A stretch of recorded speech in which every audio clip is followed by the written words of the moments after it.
하나님 말씀은 마가복음 12장 12절에서 마가복음 12장 1절부터 12절까지 같이 우리가 합독을 하겠습니다. 마가복음 12장 1절에서 12절까지입니다. 예수께서 비유로 그들에게 말씀하시되 한 사람이 포도원을 만들어 산 울타리로 두르고 즙자는 틀을 만들고 망대를 지어서 농부들에게 새로 주고 타국에 갔더니 때가 이름에 농부들에게 포도원 소출 얼마를 받으려고 한 종을 보내니 그들이 종을 잡아 심히 때리고 거저 보내었거늘 다시 다른 종을 보내니 그의 머리에 상처를 내고 능욕하였거늘 또 다른 종을 보내니 그들이 그를 죽이고 또 그 외 많은 종들도 더러는 때리고 더러는 죽인지라. 이제 한 사람이 남았으니 곧 그가 사랑하는 아들이라. 최후로 이를 보내며 이르되 내 아들은 존대하리라 하였더니 그 농부들이 서로 말하되 이는 상속자니 자 죽이자 그러면 그 유산이 우리 것이 되리라 하고 이에 잡아 죽여 포도원 밖에 내던지니라. 포도원 주인이 어떻게 하겠느냐 와서 그 농부들을 진멸하고 포도원을 다른 사람에게 주리라. 너희가 성경의 건축자들이 버린 돌이 모퉁이의 머릿돌이 되었나니 이것은 주로 말미암아 된 것이요 우리 눈에 놀랍도다 함을 읽어보지도 못하였느냐 하시니라. 그들이 예수의 이 비유가 자기들을 가르쳐 말씀하신 인 줄 알고 잡고자 하되 무리를 두려워하여 예수를 두고 가니라. 아멘. 오늘 우리 오후 시간에는요. 악한 농부와 같은 교회라고 하는 제목으로 같이 말씀을 나누도록 하겠습니다. 우리 성도들을 작은 교회라고 이렇게 얘기하죠. 고린도전서 3장 10절에 보면은 너희가 하나님의 성전인 것과 하나님의 성령이 너희 안에 거하시는 걸 알지 못하냐 그랬어요. 우리가 성전입니다. 하나님의 성령이 거하시기 때문에 우리는 성전이에요. 우리는 하나님 앞에 작은 교회입니다. 그리고 지금 우리가 모여서 이렇게 예배드리고 있는 여기도 하나님이 기뻐하시는 교회죠. 이 교회는 지역을 살리는 역할을 하는 영적 파수꾼의 역할을 감당하는 중요한 자리입니다. 그런데 우리 성도로서의 역할을 제대로 하지 못하고 교회가 교회로서의 역할을 제대로 못한다고 한다면 하나님 앞에 당연히 책망받을 수밖에 없어요. 그런데 제목 자체가 악한 농부와 같은 교회입니다. 오늘날을 살아가면서 우리 교회들이 교회 역할을 잘 감당해야 되는데 교회가 오히려 복음을 가로막고 복음을 전하는 전도자를 향해서 이단 누명을 씌우고 복음 운동을 제대로 하지 못하도록 끊임없이 지금도 방해를 하고 있어요. 하나님 보실 때 그 교회들은 정말로 악한 농부와 같은 그 교회라고 얘기해도 손색이 없을 만큼 그렇게 얘기할 수밖에 없어요. 아무리 우리가 어려워도 아무리 이단 누명을 써도 우리는 끝까지 이 귀한 복음 운동을 진행할 겁니다. 어떤 분이 저한테 얘기했어요. 목사님, PD수첩도 방영이 됐고 다락방은 아예 그냥 신천지보다 더 악한 이단 중에 이단으로 진짜 악한 목자들만 모여있는 집단인 것처럼 이렇게 방영이 됐는데 목사님 힘들어서 어떡합니까? 견딜 수 있겠습니까? 저한테 그 얘기 하더라고요. 그래서 제가 한마디 했습니다. 이것 또한 지나가야 하리라. 로마 시대 때 10명의 황제가 일어나가지고 예수 믿는 사람 잡아 죽이는데요. 지금하고 비교하면 비교도 안 될 만큼 그때는 끔찍하게 많은 사람들이 순교를 당했어요. 그럼에도 불구하고 한 번도 로마에 향해서 대항한 적이 없어요. 싸운 적이 없어요. 입을 벌려서 얘기한 적이 없습니다. 그럼 뭐 했냐? 죽으면서도 그냥 기도했어요. 칼을 들거나 창을 들거나 그 로마 병사를 향해서 로마 정치인들 향해서 이렇게 대항하거나 한 번도 그런 적이 없습니다. 잡히면 순교하는 거구나. 그냥 죽어요.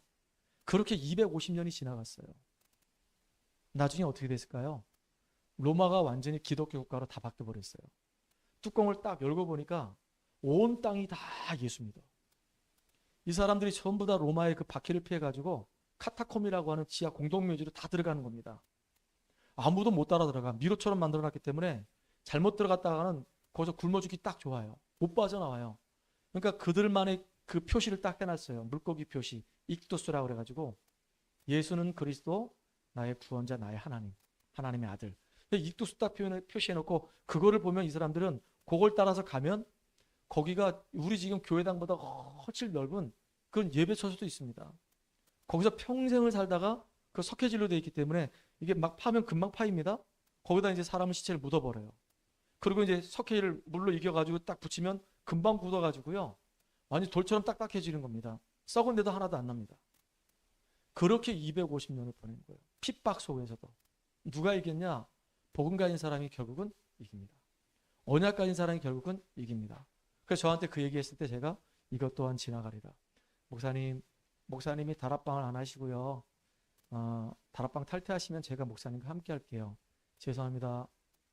저는 다락방 탈퇴 안 합니다. 끝까지 복음도 합니다. 제가 다락방에 들어와서 은혜 받은 게 너무 크기 때문에 이 복음이 정확하게 맞고 혹시 목사님들이 실수할 수는 있어도 실수했다 할지라도 그건 사회법에 의해서 처리받을 것이고 나는 하나님 앞에서 말씀 붙잡고 인도받을 겁니다. 그랬더니 결국은 알겠습니다 그러시더라고요. 끝까지 우리는 생명운동 할 겁니다. 복음운동 할 겁니다. 여러분들 항상 기억하세요. 창세기 1장 1절에 보게 되면 하나님께서 말씀 가지고 세상을 창조하셨어요. 하나님은 눈에 보이지 않아요. 눈에 보이지 않는 그 하나님이 말씀으로 세상을 창조하셨다. 이거는요. 그 당시의 사람들한테는 기적 같은 일입니다. 헬라 문화에서는요. 전부 다 근원이 어디냐 이걸 찾았던 거예요. 그래서 물이 근원이다. 아니야. 불이 근원이야. 아니야. 공기가 모든 인류의 시작이야 라고 얘기하고 있을 때 아니다는 거예요. 초대교회 이 사도들은 뭐라고 썼냐? 모든 시작은 하나님께로부터 시작됐다. 그래서 요한복음 1장에 보면 태초에 말씀이 계시니라. 태초에 말씀이 계시는데 그 말씀이 모든 시작의 시작이다라고 얘기하는 거예요. 그러니까 이게 보통 얘기가 아닌 거예요. 모든 시작은 하나님께로부터 시작됐다. 하나님께서 말씀 가지고 세상을 창조하셨는데 우리 인간만 하나님의 형상을 가진 영적인 존재로 우리 인간 창조하셨단 말이에요. 똑같이 새도 동물도 짐승도 다 흙으로 만드시고 우리 인간 코에다가 생기를 불어 넣으셔가지고 우리 인간이 생명이 된 거예요. 영적 존재가 된 거예요. 처음부터 아예 우리 속에 성령을 불어 넣으셨단 말이에요. 이게 우리가 받은 축복이에요. 하나님과 교제할 수 있고 하나님께 예배드릴 수 있고 하나님 앞에 기도할 수 있는 이런 존재가 우리란 말이에요. 개나 고양이나 돼지는 절대로 하나님께 예배드리거나 기도하거나 찬양할 수가 없어요. 우리 인간만 하나님의 형상을 가진 우리 인간만 하나님께 예배드릴 수 있는 축복이 우리한테 있다니까요. 기도할 수 있고 찬양할 수 있다니까요. 이게 보통 축복이 아니에요. 이 영적 존재인 인간만 할 수 있는 거예요. 불신자도 할 수가 없어요. 영이 죽어있기 때문에 영이 살아있는 존재만 하나님을 바라볼 수 있는 거예요. 하나님께 기도할 수 있는 거예요. 이게 정말로 구원받은 자가 누리는 어마어마한 축복이란 말이에요. 이런 사람에게 하나님 주신 복이 뭐냐? 처음부터 주신 복이에요. 내가 너와 함께 할게.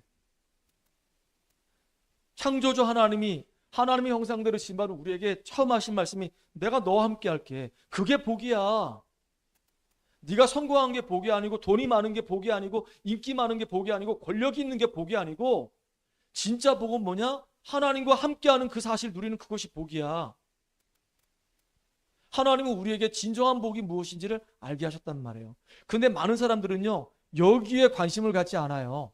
이 뒤에 있는 거 관심을 가져요. 따라오는 거. 우리가 하나님과 함께하는 복을 누리게 되면 나머지는 다 따라오게 돼 있단 말이에요. 예수님도 말씀하셨거든요. 먼저 그의 나라와 그 의를 구하라. 그리하면 이 모든 거 다 너에게 줄 것이니까. 근데 많은 사람들은 하나님과 함께하는 비밀 이거 관심 없어. 예배 관심 없어. 기도 관심 없어요. 무조건 돈이고 무조건 성공이야. 무조건 권력이야. 돈이 많으면 뭐 할 거며 권력이 높으면 뭐 할 건데요. 하나님하고 전혀 방향이 안 맞고 하나님의 관심에서 벗어난 건데 진짜 너무너무 안타깝잖아요.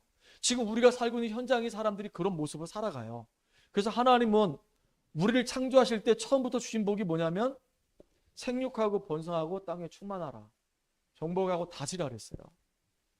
어떻게 하면 우리가 생육하고 번성하고 땅에 충만할 것이며 정복하고 다스릴 수 있냐? 그게 바로 예배입니다. 하나님의 아담과에게 처음으로 주셨던 말씀이에요. 선악과를 먹지 말아라. 먹는 날에는 죽는다. 말씀이 선포됐거든요. 그 말씀을 붙잡으면서 하는 거예요. 말씀을 놓치면 죽는 거예요. 하나님의 법은 간단해요. 언약 붙잡으면서 하는 것이고 언약 놓치면 죽는 거예요. 그렇잖아요. 하나님이 우리에게 예배라고 하는 이 엄청난 제도를 주셔가지고 이 예배 속에서 많은 지혜와 영적인 힘을 주신단 말이에요. 그걸 가지고 그 속에서 오는 힘과 그 지혜를 가지고 하나님 만드신 이 세상을 다스리고 정복하라 그 얘기입니다. 그래서 지금 선을 하나 그었는데요. 이 선 위에 있을 때는 아무런 문제가 없어. 창세기 1장과 2장에는 아무런 문제가 없었단 말이에요. 하나님과 함께하죠. 하나님과 함께하는 축복 누리죠. 이 땅을 다스리고 정복하죠. 어마어마한 복을 누렸단 말이에요. 그런데 문제는 이 아래에서 문제가 생겼어요. 하나님을 찬양했던 이 천사가 이 타락을 해가지고 하나님을 대적했습니다. 공주로 쫓겨났잖아요. 누구를 딱 타겟 삼았냐면 하나님의 형상 가진 인간을 딱 타겟 삼았어요. 언제 넘어뜨렸냐? 언약이 심한 하와를 넘어뜨렸어요. 아담을 먼저 공격하지 않았어요. 죽을까 하노라. 이걸 먹으면 죽을지도 몰라. 어이? 얘가 언약이 희미하네. 얘가 복음이 확실하지 않네. 얘가 하나님 말씀을 정확하게 못 붙잡고 있네. 얘가 지금 세상에 한 발, 얘가 지금 하나님 말씀에 한 발 왔다리 갔다리 하고 있네. 흔들리고 있네. 그러니까요, 그대로 파고 들어가가지고 여지없이 무너뜨려 버려요. 근데 무너뜨릴 때 아주 교묘합니다. 선악과 먹어도 안 죽어. 네 눈이 밝아져가지고 네가 하나님처럼 될 수 있어. 이게 굉장히 매력적인 말이에요. 네가 하나님처럼 될 수 있어. 하나님 하지 마. 네가 하나님처럼 되면 되는 거야. 네가 인생의 주인이야. 네 마음대로 살아야지. 이게 지금 누가 하는 말이냐? 마귀가 하는 말이에요. 근데 대다수의 많은 사람이 다 거기에 얻어서 걸려 넘어졌단 말이에요. 아담과 하와도 그렇게 넘어졌어요. 그래서 하나님 말씀에 불순종하는 죄를 짓게 되고 결국은 육체가 돼버렸어요. 영적인 존재인 우리가 완전히 육이 돼버렸단 말이에요. 이게 인간의 문제예요. 다른 문제가 아닙니다. 하나님과 마땅히 함께할 우리가 하나님 떠나서 죄와 사단에게 잡힘으로 인해서 결국은 하나님을 떠나서 이렇게 관계가 단절이 돼버렸어요. 그때 이후로 영이 죽어버리니까 신분 자체는 마귀 자녀가 되고 그 영혼을 누가 잡고 있냐? 사단이 딱 붙잡고 있습니다. 이 땅을 살아가는 동안에 마귀한테 잡힌 인생은요, 마귀를 기쁘게 하는 인생을 살아가요. 이 세상 풍속을 따라갑니다. 이 세상 문화를 따라가요. 그러니까 다양한 이야기를 많이 들어요. 여러분 집중하고 집착하고 차이가 뭔지 아십니까? 우리가 하나님께 딱 집중할 수 있는 힘이 있다. 그 사람은요 축복된 사람이에요. 근데 우리는 하나님께 집중할 수 있는 힘이 없으면 이게 분열이 돼버려요. 이 생각이요 딱 하나님께 집중이 돼야 되는데 이게 분산이 돼가지고요 가만히 혼자 있으면 오만 생각들이 막 밀물듯이 막 들어옵니다. 내 안에 이미 들어와 있는 그 여러 가지 잔영들이 자꾸 내 안에서 생각나게 하고 막 이게 자꾸 떠오른단 말이에요. 그게 나를 되게 괴롭혀요. 때로는 그게 나를 힘들게 만들어요. 그게 상처일 수도 있고 그게 문제일 수도 있고 그게 섭섭한 것일 수도 있고 다양한 것들이 내 안에서 계속 이게 올라온단 말이에요. 그러면 그게 한번 딱 잡히면은 거기서 끝나는 게 아니라 꼬리에 꼬리를 물고 계속 파고 들어가요. 상상까지 하면서 계속 들어갑니다. 오만 생각에 막 나를 펼치면서 나는 행복하지 않은 상태가 되는 거예요. 그게 지옥이고 그게 지옥이잖아요. 다른 게 지옥이 아니라. 너무나도 많은 사람들이 이렇게 어려움 당해요. 겉으로는 아무런 문제 없는 것처럼 살고 있지만요. 영적인 힘이 전혀 없고 하나님 주신 힘이 없고 은혜가 없으면 결국은 어떻게 되냐? 정신적으로 계속 시달리다가 육신적으로도 뭔가 될 것 같으면서도 계속 안 되고 진짜 너무 답답하게 안 풀리면서 지옥 같은 인생 살다가 자녀까지 후손까지 다 망해요. 이게 지금 이 땅을 살아가는 사람들의 인생 이력서란 말이에요. 이걸 우리가 보는 눈이 열려야 되는 겁니다. 그래서 아무리 내가 착하게 살아도 이 죄 문제는 해결되지 않습니다. 아무리 내가 종교를 열심히 믿는다 할지라도 종교 자체가 결국은 사단을 섬기는 거기 때문에 마귀의 이 권세에서 우리가 빠져나올 수가 없어요. 내가 아무리 뭐 세상적인 지식을 많이 알고 똑똑하다 하더라도 결국은요 육신의 이 한계를 벗어날 수가 없는 겁니다. 우리 스스로는 하나님 만날 수 있는 길이 1도 없어요. 아예 없어요. 지금 세상 사람들이 이걸 모른단 말이에요 지금. 그래서 하나님께서 사랑이 너무 많으신 하나님께서 인생의 문제 가운데 얻어 걸리는 우리를 구원하시려고 우리하고 의논도 안 했어. 우리하고 의논도 안 하고 일방적으로 이 땅에 구원자를 보내시겠다는 겁니다. 이 문제를 해결할, 근본 문제를 해결할 메시아 그리스도를 보내겠다는 겁니다. 그분이 오셨어요. 하늘 보좌의 영광을 버리고 우리를 구원하기 위해서 인간의 몸으로 오셨단 말이에요. 동정녀 마리아의 몸을 통해서 이 땅에 오신 그분이 누구냐? 바로 예수님이에요. 이 예수님께서 십자가에서 죽으시고 부활하심으로 우리가 해결하지 못하는 인생의 모든 문제 해결하신 그리스도의 일을 하신 겁니다.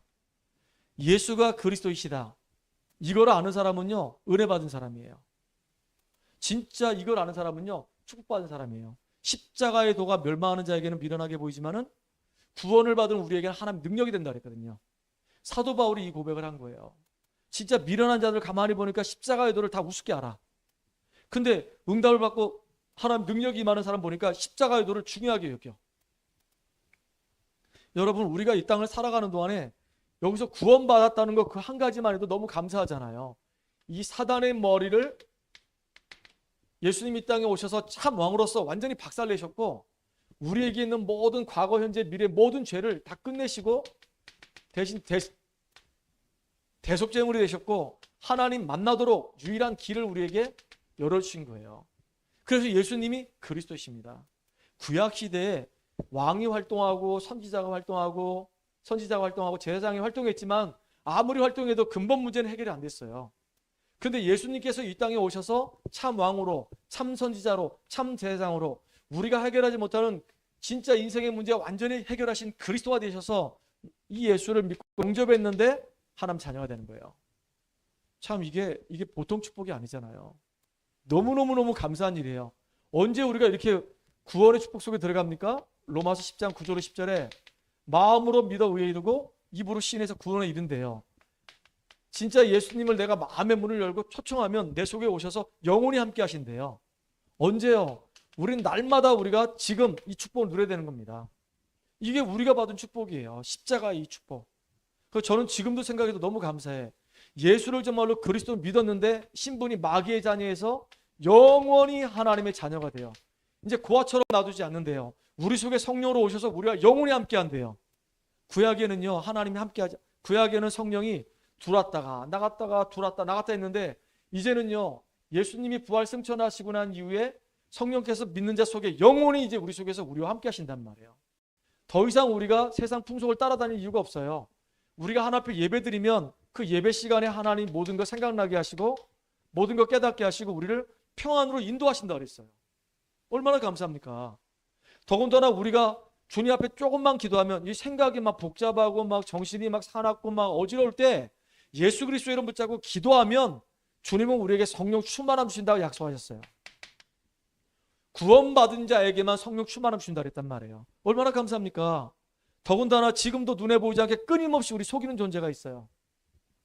이 악한 마귀를 그리스도의 이름으로 꺾을 수 있는 권세를 주셨어요. 옛날에는 마귀의 종로로 됐지만은 이제는 예수 이름으로 이 더러운 흑암은 떠나갈지어다라고 선포할 수가 있단 말이에요. 그럼 이게 꺾어져 나가요.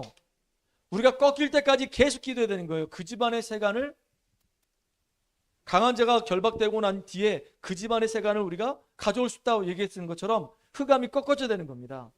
이게 꺾이지 않으면요 아무것도 할 수가 없어요. 그 영적인 싸움 우리가 본격적으로 해야 되는 겁니다. 더군다나 히브리서 1장 14절에 보니까 하나님이 천사를 구원받을 우리를 위해서 보내심이 아니냐고 그랬거든요. 부르는 영어로서 하나님이 우리를 돕는 천사를 하나님께 주셨단 말이에요. 그래서 우리가 기도할 때 진짜 이해 안 되는 일이 벌어지는 거예요. 오늘도 말씀드렸죠. 우리가 기도할 때 응답이 빨리 올 수도 있고 늦게 올 수도 있어요. 근데 성경에 신앙에 성공한 사람들은 전부 다 특징이 뭐냐면 기다릴 수 있는 힘이 있었단 말이에요. 아브라함 같은 경우는 하나님 말씀 듣고 25년을 기다렸어. 이삭은 20년을 기다렸어. 야곱은 21년을 기다렸어. 요셉 같은 경우는 13년을 기다렸어요. 이렇게 기다릴 수 있는 힘이 있단 말이에요. 언약이 분명하고 말씀이 성취되기 때문에 기도할 때 누가 역사하냐? 하늘 군대 반드시 동원되고요. 응답은 당연히 오게 돼 있단 말이에요. 기다리면 되는 거예요. 네 알 바 아니라 그랬거든요. 하나님 나라가 임하는 그 시기가 언제입니까? 네 알 바 아니다. 우리 교회가 부흥해가지고 성도가 100명이 되고 200명이 되고 이 지역에 언제쯤 영향을 줄까요? 그거 네 알 바 아니다. 그 우리가 할 일은 뭐냐? 오직 성령이 너에게 임하시면 권능 받고 땅끝까지 증인되는 거기에 우리가 관심 갖고 기도할 때 하늘 군대가 동원돼서 주의 사자가 앞서서 먼저 행하시면서 우리의 길을 쫙 예비하신단 말이죠. 이 응답들을 우리가 이제 누리는 증인들 되길 주의 이름 축복합니다. 기도 응답이 안 되는 이유 기다리라는 거예요. 문제 사건 만날 때 그 속에서 하나님 계획 찾으라 그 얘기입니다. 오히려 어려움이 왔을 때 그 어려움이 나로 하여금 복음을 회복할 수 있는 굉장히 중요한 기회가 되는 거예요. 어려움 안 오잖아요. 그럼 복음과 상관없는 삶을 살아요. 참 제일 불쌍한 사람이죠. 그리고 이 땅을 살아가지만 우리는 천국의 배경을 가지고 살아가고 분명한 사명을 하나님이 우리에게 주셔서 모든 족속으로 제사 삼는 그 사역을 우리가 감당해야 되는 겁니다. 자, 근데 보세요. 이스라엘 민족들이요, 완전히 애굽에서 430년 동안 종살이 했단 말이에요. 어떠한 방법으로도 못 빠져나와. 그런데 6월절 어린 양의 피 바른 날 이스라엘 민족들이 완전히 출애굽해가지고 해방돼 버렸어. 근데 막바로 열흘이면 가나안 땅 갈 수 있는데 하나님이 이들을 광야 40년으로 돌려보내는 거예요. 왜 그러냐? 이 사람들 속에 선입견이 가득 차 있어요. 고정관념이 꽉 차 있어요. 이미 벌써 다른 것들이 너무 많이 들어가 있어요. 그런데 원망과 불평할 수밖에 없는 불신앙이 쫙 쩔어 있어요. 거기다가 너무나도 많은 핑곗거리들이 이 사람 속에 합리화시킬 수 있는 것들이 너무 가득 차 있어요. 이 상태 가지고는 가나안 땅 절대 들어가면 안 되기 때문에 하나님이 광야를 통과하게 하셔가지고 이들을 여기서 치유하시는 겁니다. 어떻게 해요? 완전히 복음으로 결론 내릴 수 있도록 치유하는 거예요. 이 과정이 반드시 필요한 겁니다. 너무너무 중요해요. 하나님이 왜 이렇게 40년 동안 이들을 이렇게 헤매게 만듭니까? 중요한 이유가 있어요. 하나님의 약속이 반드시 성취된다는 것을 기다려보면서 확인하라고. 그리고 문제 사건이 올 때마다 얼마나 많은 문제가 왔어요. 물이 없다고 그러고 먹을 게 없다고 그러고 덥다고 그러고 춥다고 그러고. 근데 그때마다 하나님은 더 큰 축복으로 이들을 인도해 가시는 거 있죠. 우리가 지금 광야 같은 인생을 사는데 이거 확인하라 그 얘기예요. 진짜 확인하고 승리하는 우리가 되길 주의를 축복합니다. 오늘 본문을 보게 되면요, 예수님이 비유를 하셨어요. 이거 이사야서에도 나오거든요. 포도원 비유. 한 사람이 있는데 이 한 사람이 포도원을 만든 겁니다. 이렇게 땅을 이렇게 큰 땅을 매입을 했겠죠. 그리고 이제 그 땅들마다 이제 토지 검사를 해가지고 야 여기다 포도 농사를 지어도 괜찮을까? 여기 포도를 짓게 되면 진짜 포도가 정말로 그 당도가 높은 맛있는 포도 나올까? 이런 걸 다 점검을 해봤겠죠. 그래가지고 땅을 사가지고 쫙 포도원을 이렇게 만들기 시작하는 겁니다. 그리고 울타리도 만들어요. 그리고 포도나무 심었겠죠.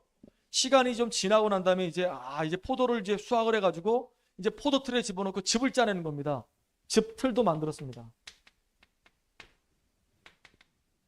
더군다나 이제 이 울타리 해놨지만은 포도가 막 이렇게 무럭무럭 익을 때쯤에 외부의 사람들이 와서 그 훔쳐가면 안 되잖아요. 그래서 망대도 세워놨어요.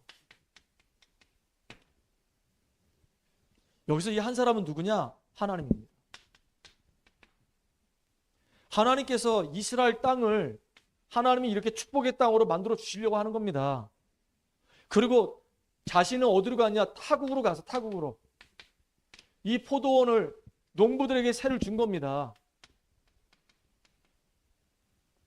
그리고 이제 시간이 지난 거예요. 약속을 했겠죠. 뭐라고 약속했냐? 야, 이제 포도나무 이렇게 심게 되면 열매를 거두려고 하면 좀 시간이 걸려. 몇 년 지나야 돼.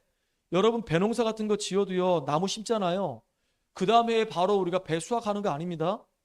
배농사 하게 되면은 한 3년이나 한 5년 정도 시간이 걸려요. 그리고 난 다음에 이제 수확을 하는 것처럼 포도나무도 심고 나면은 한 3년에서 한 5년도 시간이 지난단 말이에요. 그래서 이제 포도 열매가 맺어지면 그때 이제 수확을 하게 되는 거예요. 그런데 이 농부들하고 이제 그렇게 계약을 한 겁니다. 시간이 지나면 이제 포도가 수확이 되면 그때 내가 종을 보낼게. 한두 명도 아니고 여러 명을 보낸 겁니다. 첫 번째 종을 보냈는데요. 수확을 했으면 수확을 해가지고 얻은 이익이 있을 거 아닙니까? 이익과 함께 이렇게 세를 줘야 되는데 안 주고 완전히 빨개 벗겨가지고 때려가지고 내보낸 거예요. 주인의 입장에서는 황당한 일이죠. 웃기는 거죠. 또 두 번째 종을 보냈더니 이제 죽여버렸어. 이제 세 번째, 네 번째 종을 보내니까 죽이기도 하고 때리기도 하고 막 그러면서 이 사람들이 세를 안 주는 겁니다. 이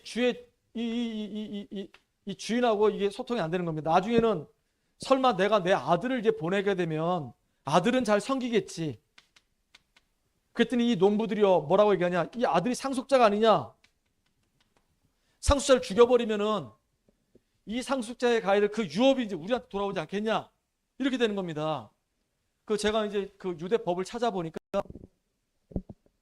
5년 동안 세를 안 내고 상속자가 없으면은 그게 농부들 거로 넘어가더라고요. 이렇게 예를 든다면 기간은 정확하게 모르지만 그러니까 그동안 지금 이 농부들이 농사를 지었는데 포도 농사를 지었는데 주인이 온 적이 없다.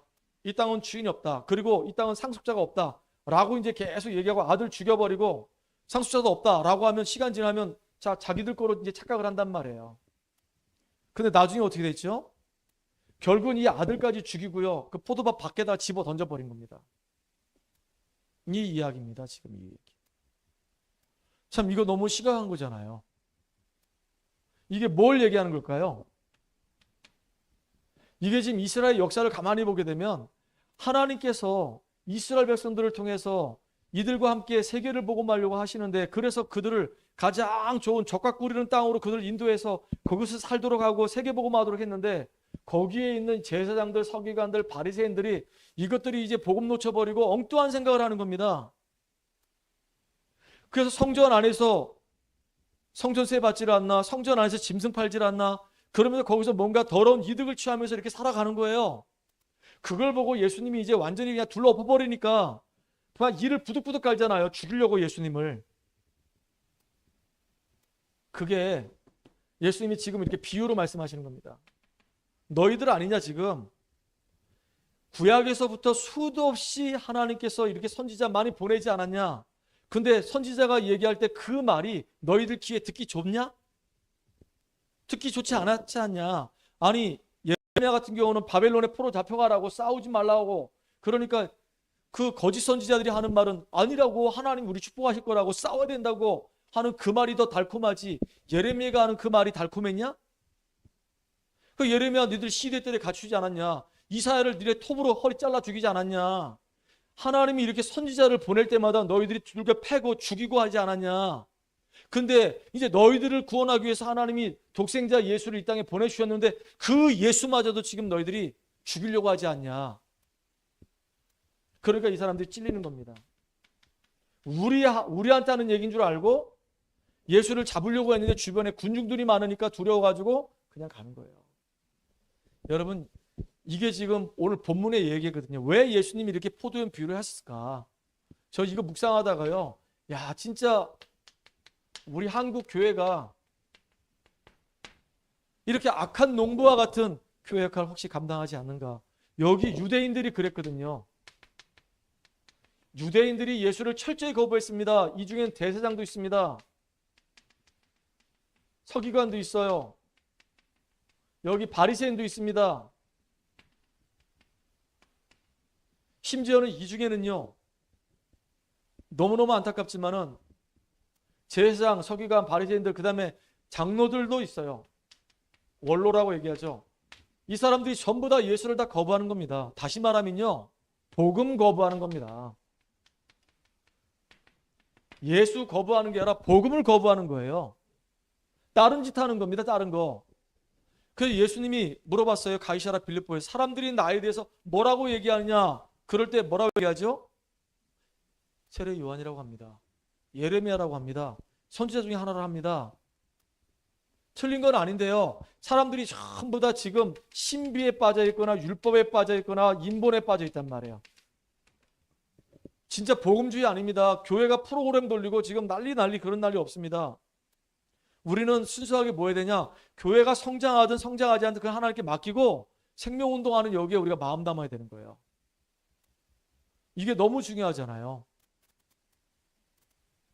지금 교회들이 만약에 하나님이 원하시는 방향에 포커스를 안 맞췄다고 한다면 악한 농부하고 다를 바가 뭐가 있어요? 똑같잖아요. 우리 성도들이 정말로 하나님의 계획하고 방향 안 맞춘다고 한다면 악한 농부하고 뭐하고 차이가 뭐가 있냐고요. 똑같죠. 다 복음을 거부하거나 복음을 이용하는 사람이지. 참 제가 부끄럽더라고요. 나는 이런 사람 아닌가 싶더라고요. 나는 진짜 악한 농부 아닌가? 하나님이 이 시대의 주의 종으로 전도자로 복음 전하는 너무나 중요한 사람 불러주셨는데 나는 지금 혹시 내가 이 복음을 내가 이용하는 거 아닌가? 나는 이런 사람 아닌가? 이 생각이 들었던 거예요. 이게 어디로 흘러가냐? 이게 중세교회로 흘러가는 겁니다. 완전히 타락의 극치를 달리잖아요. 말씀 없었어요. 복음 없어졌어요. 오직 뭐에만 관심이 있냐? 교회가 돈에만 관심이 있어요. 그래가지고요. 죄를 사할 수 있는 길이 있다. 예수 믿고 회개하는 것이 아니라 성전에다가 헌금을 내야 된다. 그래가지고요. 별 이상한 짓거리 많이 만들어가지고 사람들로 하여금 전부 다 타락의 길을 가도록 만들었어요. 중세교회. 진짜 복음 완전히 끊어져 버렸잖아요. 이게 어디로 지금 가고 있냐? 저 유럽교회로 가고 있어요. 이게 지금 미국교회로 가고 있어요. 한국교회로 지금 오고 있단 말이에요. 그 증거 점점점 교회는 많은데 교회는 점점점 많아져요. 건물 하나하나 사이마다 교회 있어요. 근데 가서 가만히 들어보면 참복음 얘기 안 해요. 어느 정도냐? 동성애를 지금 옹호하고 있어요. 교회 목사가.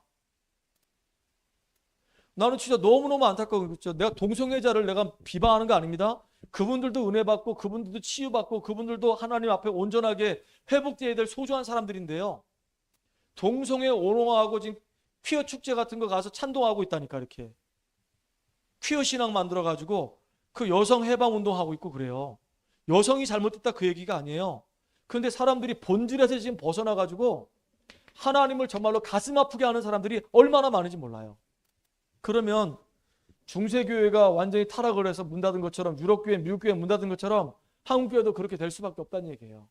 악한 농부와 같은 이 시대가 지금 되어가고 있다니까요. 성도가 지금 복음 사랑하지 않고 정말로 교회가 정말로 복음 운동하지 않고 여기에 관심 없다. 악한 농부하고 다를 바가 뭐가 있어요? 똑같이. 악한 농부와 같은 교회. 원주만 해도요. 지금 등록된 교회만 400개래요. 기독교 연합회. 등록하지 않은 교회까지 포함하면 500개래요. 그러니까 원주에 교회가 얼마나 많습니까? 엄청나게 많은 거죠. 조그만 땅덩어리에. 진짜 교회 공회 시대에 지금 우리가 살고 있는 것 같기도 해요. 정말로 교회들이 복음운동 안 하면 교회가 교회 역할을 못하면 있을 이유가 없는 거예요. 여기에 우리가 좀 마음을 담아야 됩니다. 그래서 저와 여러분은 꼭 세 가지 기억해야 돼요. 진짜 누가 뭐라 하더라도 나는 진짜 누구냐 이거예요. 나는 누구냐? 나는 누구? 나는 누구냐 이거예요. 나는 마귀의 자녀가 아니고 예수 그리스도 이름 때문에 구원받은 하나님의 자녀다. 여기에 대해서 여러분들 확신 가져야 됩니다. 나는 누구냐? 나는 이 시대에 어떤 문제가 와도 하나님의 나라를 이룰 남은 자다. 나는 누구냐? 내가 있는 이 현장에서 정말로 그리스도의 빛을 비출 수 있는 나는 파수꾼이다. 여러분이 그래서 너무너무 중요한 겁니다. 여러분의 존재 이유예요.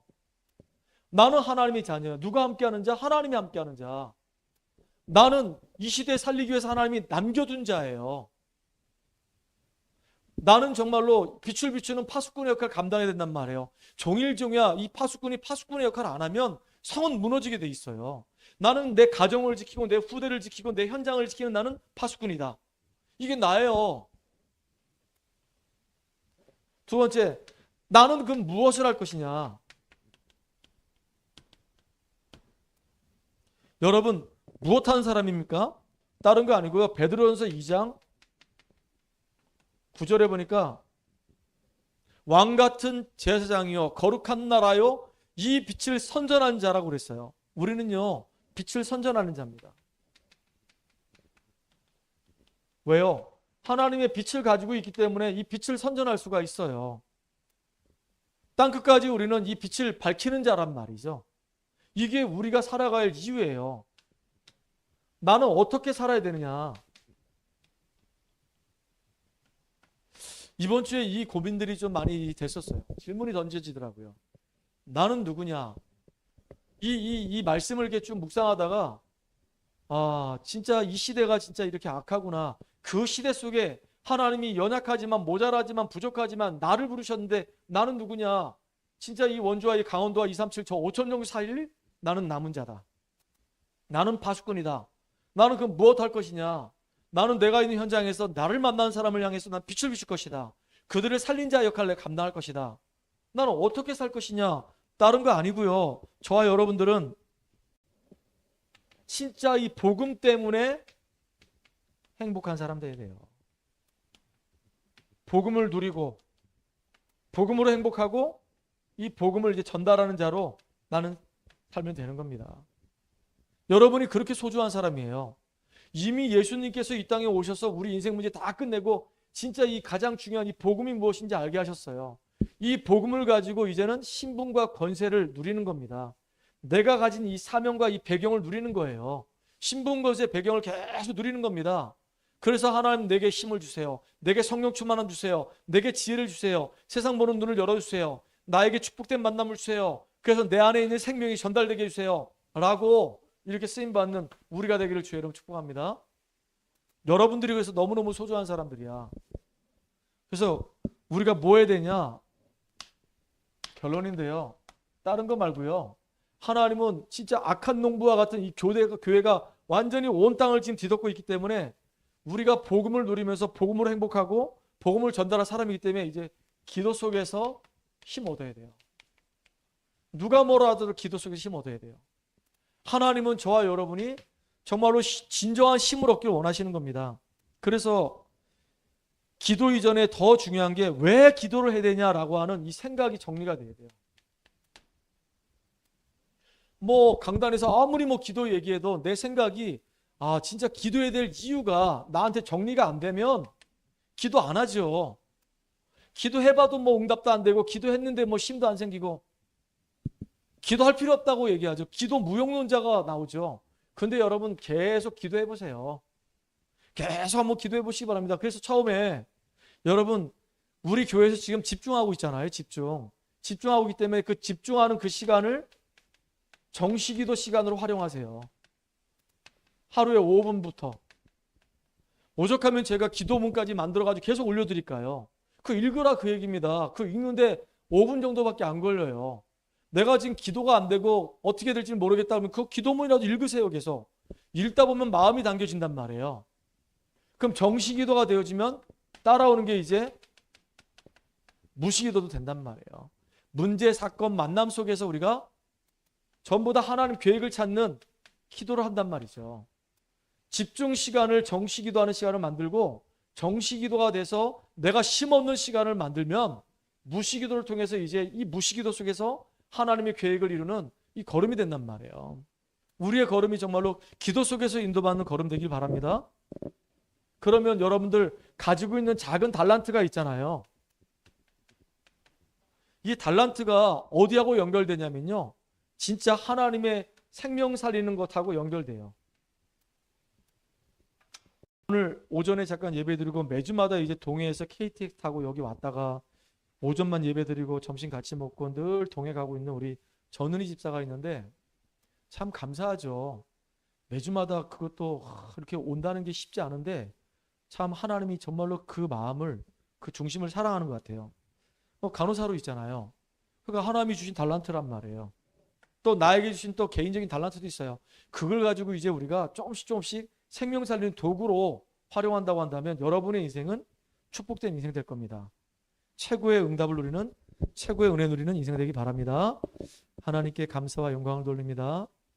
우리가 살고 있는 이 현장에 복음을 놓쳐버리고 이 교회가 다른 거 하고 있는 이때 정말로 악한 농부와 같이 복음을 방해하고 있고 복음을 오바로 전달하는 전도자들을 이단 씌워가지고 어렵게 만들고 있는 이때 하나님 속지 않게 하시고 정말로 내가 누구이며 무엇을 하며 어떻게 할 것인지 정확하게 알고 하나님 말씀 따라 현장에서 조용히 생명운동하는 하나님 나라 이루는 주역으로 우리가 인도받으며 쓰임받게 하여 주시옵소서.